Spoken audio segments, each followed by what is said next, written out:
Now, we can do things where we arpeggiate, but we leave out certain notes of the chord. So what if we were to do...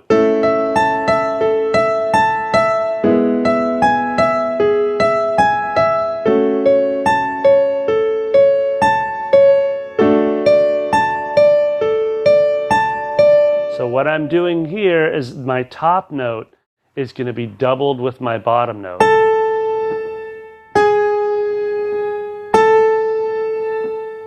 So over the A chord I'm playing A, E, and A. Over the E chord I'm playing, that's that G sharp, the third of the E chord, G sharp, E, G sharp. Over the F sharp minor I'm playing A, C sharp, A. I could also choose to go A, C, F sharp, A, but I'm going to do C sharp there.